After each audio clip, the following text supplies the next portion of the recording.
My name is Jason, and this is Just Watches. Okay, today we have the first watch from Addiesdive on the channel. I think that's how you say it.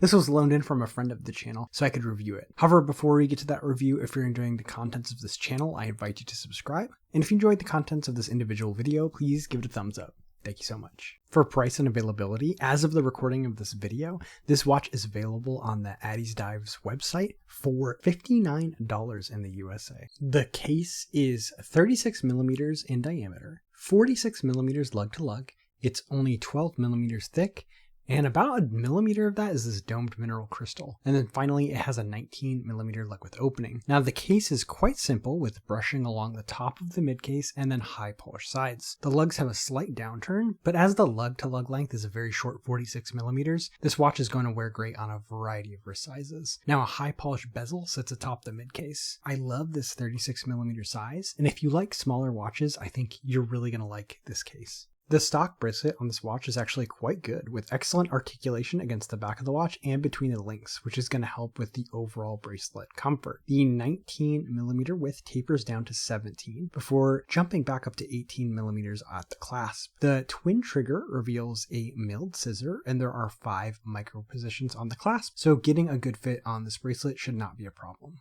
Now, the dial and indices is where this watch really shines. Starting at the edge of the dial, we have dashes for each of the minutes with applied indices for each of the hour positions. These indices are extremely nicely finished with clean facets that catch light from many angles. Then we have the dial, which has a beautiful blue sand dune style, which is subtle but also very striking. At 12, we have the Addiesdive's logo, which again is a bit of a mismatch on this dressy watch, but that's a fairly minor nitpick here. And then we have Addiesdive's applied below the logo at 12 and Deep Sea Hunter and the depth rating at 6. Now it's fairly minimal text on the dial, which I appreciate, and again with that fantastic blue sand dune effect and the applied indices, this dial really punches way above its weight for the price of this watch. Now much like the dial, we have fantastic Dauphine style hands that are high polish and faceted to catch light on multiple angles. The finishing on these hands is excellent, another detail where this watch shines. The second hand is simple and high polish with a short counterbalance. However, all 3 hands are a great length, with the minute hand and second hand terminating right at the edge of the dial. The caseback has the Addiesdive's logo engraved, which is cool, but a bit of an odd choice on a dressy style watch like this. However, at this price point, I'm really hesitant to complain about this, especially considering this is a part of the watch you almost never see. The movement on this watch is the Japanese VH31, which is a sweep second movement. So this is a quartz movement, but you do get a sweep second hand, which is pretty cool. I think the downside is that this movement is probably going to burn through the battery faster than a normal quartz movement would. However, there's something pretty cool about a sweep second quartz like this,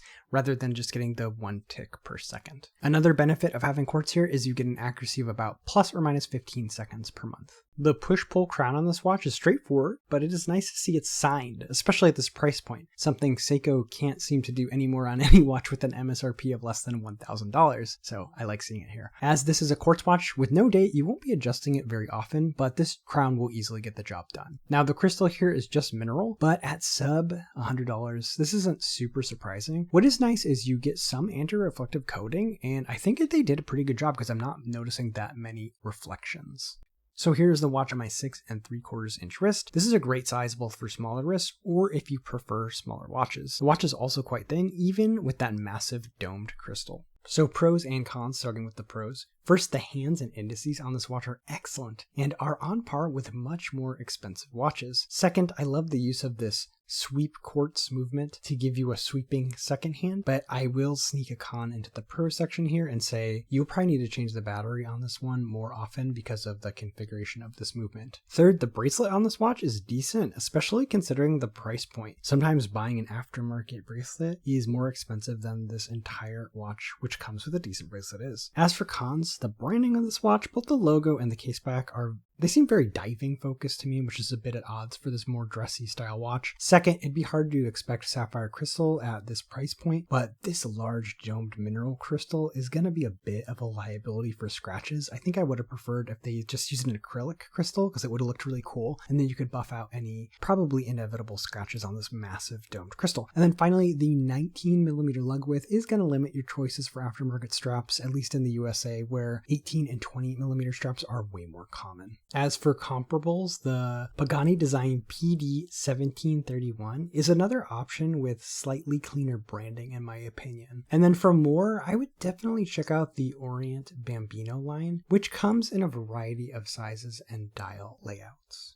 So there you have it, the Addiesdive AD2030. What do you think about this watch? Let me know in the comment section below. As always, if you're enjoying the contents of this channel, I invite you to subscribe. And if you like the contents of this individual video, please give it a thumbs up. That's all for this time. My name is Jason, and you have been watching Just Watches.